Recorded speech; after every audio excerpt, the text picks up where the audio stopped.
Transformer एक ऐसा device होता है जो कि लो वोल्टेज के एसी को हाई वोल्टेज के एसी में कन्वर्ट करता है और हाई वोल्टेज के एसी को लो वोल्टेज के एसी में कन्वर्ट करता है। हमारे घर में जो स्टेबलाइजर लगा हुआ होता है उसमें भी ट्रांसफार्मर लगा हुआ होता है। हम जो मोबाइल चार्ज करने के लिए चार्जर का यूज करते हैं उसमें भी ट्रांसफार्मर होता है। हाँ, साथ ही साथ उन सारे इक्विपमेंट में और भी सारे कंपोनेंट होते हैं, जैसे कि मोबाइल चार्जर में एसी को डीसी में कन्वर्ट करने के लिए भी कंपोनेंट होते हैं। लेकिन आज हम बात करने वाले हैं ट्रांसफार्मर के बारे में। तो जो ट्रांसफार्मर लो वोल्टेज के एसी को हाई वोल्टेज के एसी में कन्वर्ट करता है उसे हम स्टेप अप ट्रांसफार्मर कहते हैं। उसी तरह कोई ट्रांसफार्मर एसी के वोल्टेज को घटाए उसे हम स्टेप डाउन ट्रांसफार्मर कहते हैं। तो आज की वीडियो में हम कवर करने वाले हैं ट्रांसफार्मर में main tank, core, winding, conservator और expansion tank, breather, Buchholz relay, explosion valve, cooling tube, bushing और ट्रांसफार्मर में होने वाले लॉसेज के बारे में। तो चलिए शुरू करते हैं इस वीडियो को।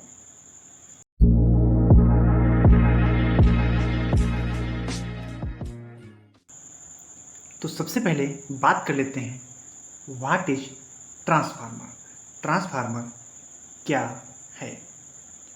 तो इसमें बताया गया है a transformer is a device used in the power transmission of electrical energy. जो ट्रांसफार्मर है वह एक उपकरण है जिसका उपयोग विद्युत ऊर्जा के विद्युत संचरण में किया जाता है। The transmission current is AC. जो ट्रांसमिशन करंट होती है वो एसी होती है। It is commonly used to increase और decrease the supply voltage without a change in the frequency of AC between circuits. तो इसमें बताया गया है यह आमतौर पर सर्किट के बीच एसी की आवृत्ति में बदलाव के बिना आपूर्ति वोल्टेज को बढ़ाने या घटाने के लिए उपयोग किया जाता है। और बताया गया है इसमें the transformer work on basic principle of electromagnetic induction and mutual induction. जो ट्रांसफार्मर है वह विद्युत चुंबकीय प्रेरण और पारस्परिक प्रेरण के सिद्धांतों पर काम करता है। तो सबसे पहले हम बात कर लेते हैं मेन टैंक के बारे में। ये जो डायग्राम दिखाया गया है वो मेन टैंक का डायग्राम है। जो मेन टैंक है वो खाली होता है। इसी के अंदर ट्रांसफार्मर के हर एक पार्ट पुर्जा को रखा जाता है।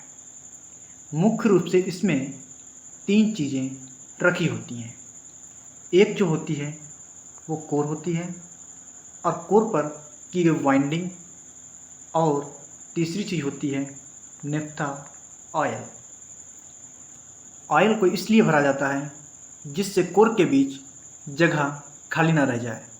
अगर जगह खाली रह जाएगी तो एडी करंट उत्पन्न हो जाएगी। अब बात कर लेते हैं कोर के बारे में। कोर का मतलब मध्य भाग, मतलब बीच का भाग। कोर जो होता है वह नर्म लोहा का बनाया जाता है। कोर को मोटा करने के लिए पतले पतले पत्ती लिए जाते हैं। ऐसा इसलिए किया जाता है जिससे एडी करंट उत्पन्न ना हो। ये जो कोर है ये पतली पतली पत्तियों से मिलकर बनी होती है। अगर इसको हम एक पूरा लोहे का टुकड़ा ले लें तो इससे ट्रांसफार्मर में एडी करंट उत्पन्न हो जाएगी। इसलिए हम ये जो पतली पतली पत्तियाँ होती हैं इनको लेते हैं और इन पत्तियों पर वार्निश लगाकर मोटा कर लिया जाता है। अब बात कर लेते हैं कोर की वाइंडिंग के बारे में। कोर के ऊपर कॉपर का वायर लपेटा जाता है, उसे ही हम वाइंडिंग कहते हैं। जो कोर है इसमें जो वाइंडिंग होती है वो 2 टाइप की होती है। दोनों परतों के बीच में इंसुलेटर लेप लगाया जाता है। ये जो दोनों परतें हैं इनके बीच में एक इंसुलेटर होता है, उसका लेप लगाया जाता है जो प्राइमरी और सेकेंडरी वाइंडिंग को एक दूसरे से अलग करता है। ये जो इधर वाली ग्रीन कलर की वाइंडिंग है इसे लो वोल्टेज प्राइमरी वाइंडिंग कहते हैं और जो इधर ये रेड कलर वाली वाइंडिंग है इसे हम हाई वोल्टेज प्राइमरी वाइंडिंग कहते हैं। और दूसरी तरफ इधर जो ग्रीन वाली वाइंडिंग है इसको हम लो वोल्टेज सेकेंडरी वाइंडिंग कहते हैं और जो रेड वाली है वाइंडिंग उसको हम हाई वोल्टेज सेकेंडरी वाइंडिंग कहते हैं। इस कोर को उठाकर इस मेन टैंक में डाल दिया जाता है और जो कोर में खाली जगह रह जाती है इसको हटाने के लिए इसमें नेफ्था ऑयल भर दिया जाता है जिससे ट्रांसफार्मर में एडी करंट उत्पन्न ना हो। अब बात कर लेते हैं नेफ्था ऑयल के बारे में। जो नेफ्था ऑयल होता है यह बहुत गाढ़ा ऑयल होता है जो कि मेन टैंक में कोर को डालने के बाद जो जगह बचती है उसमें भर दिया जाता है। जब ट्रांसफार्मर ज़्यादा हीट होने लगता है तब हम इसमें डबल टैंक का यूज करते हैं। जो डबल टैंक लगा हुआ होता है उसको हम कंजर्वेटर या एक्सपेंशन टैंक कहते हैं। जब ट्रांसफार्मर ज़्यादा देर तक चलता है या ओवरलोड हो जाता है तो उसमें हीट या उष्मा उत्पन्न हो जाता है। तो जो मेन टैंक में ऑयल होता है वो खौलने लगता है जिससे ऊपर उठने लगेगा। तो जो हमारा एक्सपेंशन टैंक होता है तो वो आधा टैंक ऑयल से भरा होता है। आधा टैंक इसलिए भरा होता है क्योंकि कभी कभी ट्रांसफार्मर ओवरलोड या अधिक हीट के कारण उसके मेन टैंक में ऑयल कम हो जाता है जिससे एक्सपेंशन टैंक का ऑयल मेन टैंक में आ जाएगा जिससे खाली स्थान नहीं बचेगा, जिससे ट्रांसफार्मर में एडी करंट उत्पन्न नहीं होगी। तो अब हम बात कर लेते हैं कंजर्वेटर के बारे में। तो जब ट्रांसफार्मर ज़्यादा देर तक चलता है या ओवरलोड हो जाता है तो उसमें हीट या उष्मा उत्पन्न हो जाता है तो ऑयल उबलने या खौलने लगेगा जिससे ऊपर उठने लगेगा। क्योंकि जो हमारा ट्रांसफार्मर है उसके मेन टैंक का ऑयल खौलने लगेगा तो वो ऊपर कंजर्वेटर में चला जाएगा। जब ट्रांसफार्मर का ऑयल गर्म होता है तब वह एक्सपेंशन टैंक में चला जाता है तो एक्सपेंशन टैंक की हवा बाहर चली जाती है।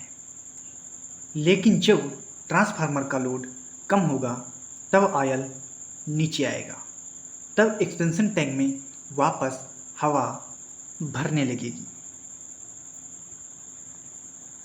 हवा जब भरेगा तब दिक्कत शुरू हो जाएगा क्योंकि हवा में नमी होती है। तो इसको रोकने के लिए हम ब्रीदर का यूज करते हैं। ब्रीदर को हमेशा हम कंजर्वेटर में लगाते हैं। तो अब हम बात कर लेते हैं ब्रीदर के बारे में। ये जो हमारा डायग्राम है ये ब्रीदर का डायग्राम है। इसके अंदर ये जो नीला नीला है ये सिलिका जेल होता है जो हवा में नमी को सोख लेता है। लेकिन सिलिका जेल धूल को नहीं सोखता है, जिसके कारण ट्रांसफार्मर के कंजर्वेटर में धूल भी जा सकती है, जिससे एडी करंट पैदा हो सकती है। तो इसके लिए जो ब्रीदर होता है, इसमें एक कटोरी टाइप सी लगा दी जाती है, जिसमें ऑयल भरा होता है, जो धूल को सोख लेता है, और जो हवा होती है उसमें से नमी को सिलिका जेल सोख लेता है, और जो हवा होती है वो एक्सपेंशन टैंक में चली जाती है, जिससे ट्रांसफार्मर में एडी करंट उत्पन्न होने के कोई ज़्यादा चांस नहीं होते हैं। ब्रीदर को हमेशा ही हम एक्सपेंशन टैंक में ही यूज करते हैं। जो ट्रांसफार्मर का मेन टैंक होता है, उसमें ऑयल कंजर्वेटर की सहायता से ही भरा जाता है, और मेन टैंक में एक नीचे वाल्व दिया होता है, वहाँ से हम ऑयल को खाली कर लेते हैं। अब आप लोग सोच रहे होंगे कि जब ट्रांसफार्मर ज़्यादा गर्म हो जाता है तब क्या होता है। तो उसके लिए हम एक स्विच का यूज करते हैं, जिसको हम बुकुज रिले कहते हैं। बुकुज रिले कुछ इस टाइप का होता है। बुकुज रिले एक ऐसा स्विच होता है जिसको इलेक्ट्रिक से कोई मतलब नहीं है। इस स्विच को दबाने की क्षमता को पारा में भर दिया जाता है।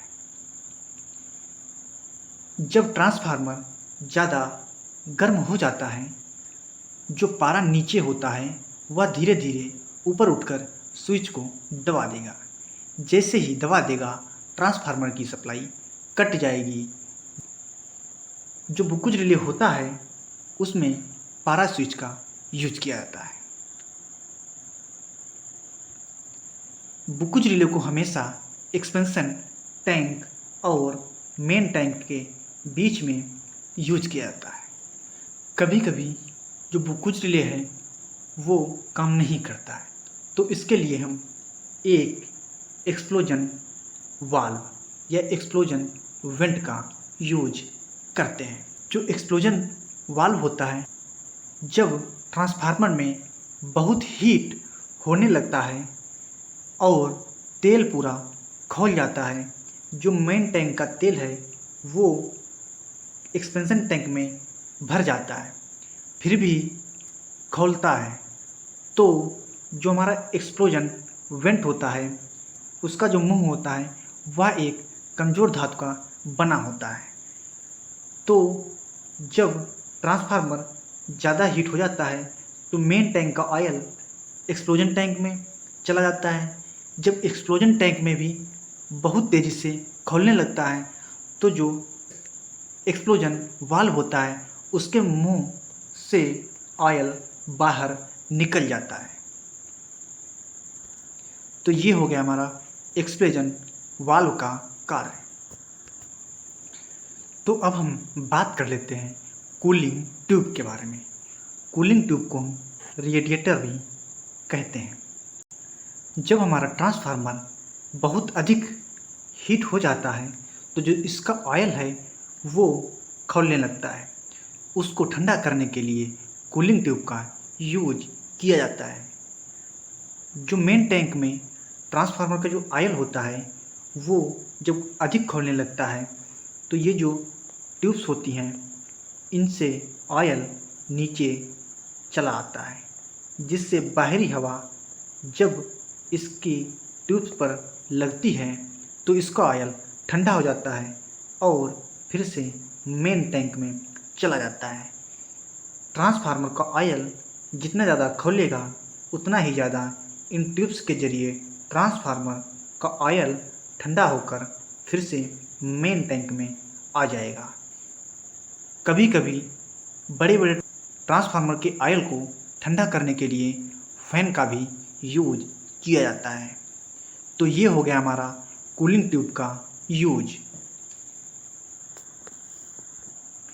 अब हम बात कर लेते हैं ट्रांसफार्मर की बुशिंग के बारे में। बुशिंग को हम टर्मिनल भी कह सकते हैं। बुशिंग दो टाइप की होती है। एक जिसमें मेन सप्लाई आती है उसको हम हाई वोल्टेज बुशिंग कहते हैं। और दूसरी जो हमारे घरों को जाती है उसको हम लो वोल्टेज बुशिंग कहते हैं। इनसे हमारी मेन सप्लाई आती है और इनसे हम अपने घरों में कनेक्शन करते हैं। तो ये हो गए ट्रांसफार्मर के सभी पार्ट के बारे में जानकारी। अब हम बात कर लेते हैं ट्रांसफार्मर में होने वाले लॉसेस के बारे में। ट्रांसफार्मर में जो लॉस होते हैं वो 4 टाइप के होते हैं। एक होता है आयरन और कोर लॉसेस, जो कोर के कारण होता है। दूसरा होता है कॉपर और ओमिक लॉसेस। तीसरा होता है स्ट्रे लॉसेस और चौथा होता है डाई इलेक्ट्रिक लॉसेस। तो हम बात कर लेते हैं कोर लॉसेस के बारे में। जो लॉस कोर के कारण होता है उसको हम कोर लॉसेस कहते हैं। कोर लॉसेस को 2 भागों में बांटा गया है। एक होता है हिस्टेरिसिस लॉसेस और दूसरा होता है एडी करंट लॉसेस। तो हम बात कर लेते हैं एडी करंट लॉसेस के बारे में। तो जो एडी करंट लॉस होता है वो ट्रांसफार्मर के कोर में अगर थोड़ा सा भी जगह होगा तो उसमें एक भंवर धारा उत्पन्न हो जाती है। भंवर धारा का मतलब होता है कि एक्स्ट्रा करंट जो विपरीत दिशा में चलने लगती है, जिसकी वजह से ट्रांसफार्मर की एफिशिएंसी घट जाती है। इससे बचने के लिए हम कोर को एक मोटा लोहा ना बनाकर छोटे छोटे ब्लेड्स में जोड़कर बनाते हैं और इनके ऊपर वार्निश का लेप लगा देते हैं, जिससे ट्रांसफार्मर में एडी करंट उत्पन्न ना हो। अब बात कर लेते हैं हिस्टेरिसिस लॉस के बारे में। हिस्टेरिसिस लॉस क्या होता है इसके बारे में बात करेंगे। तो जो हिस्टेरिसिस लॉस होता है वो ट्रांसफार्मर के कोर में एसी करंट की डायरेक्शन बार बार बदलने के कारण ट्रांसफार्मर के कोर में भी बार बार मैग्नेटिक फ्लक्स की दिशा बदलती है, जिसके कारण हिस्टेरिसिस लॉस उत्पन्न हो जाता है। तो नेक्स्ट लॉस है हमारा कॉपर और ओमिक लॉस। तो जो कॉपर लॉस होता है वो ट्रांसफार्मर की वाइंडिंग के प्रतिरोध और उसमें प्रवाहित होने वाली धारा के कारण उत्पन्न होता है। नेक्स्ट है हमारा स्ट्रे लॉस। जो स्ट्रे लॉस होता है वो लीकेज फील्ड के अवस्थित होने के कारण होती है, जिसे हम स्ट्रे लॉस कहते हैं। इस तरह के ट्रांसफार्मर लॉस आयरन और कॉपर लॉस की तुलना में काफ़ी कम होते हैं। नेक्स्ट लॉस है हमारा डाई इलेक्ट्रिक लॉस। जो हमारा डाई इलेक्ट्रिक लॉस होता है वो अच्छी क्वालिटी वाले ट्रांसफार्मर तेल का उपयोग तथा ट्रांसफार्मर के तेल को एक्सपायर्ड डेट से पहले ही चेक करते रहना चाहिए। अगर ऑयल थोड़ा सा भी खराब होगा तो उसके कारण ड्राई इलेक्ट्रिक लॉस उत्पन्न हो जाएगा। तो फ्रेंड्स, हमने इस वीडियो में ट्रांसफार्मर से रिलेटेड सभी टॉपिक कंप्लीट कर लिए हैं। तो फ्रेंड्स, आप सभी लोगों को अगर हमारी वीडियो पसंद आ रही है तो मेरी वीडियो को लाइक कीजिए, शेयर कीजिए और हमारे चैनल को सब्सक्राइब कीजिए। तो फ्रेंड्स, मिलते हैं एक नए वीडियो में नए टॉपिक के साथ। तब तक के लिए जय हिंद, जय भारत।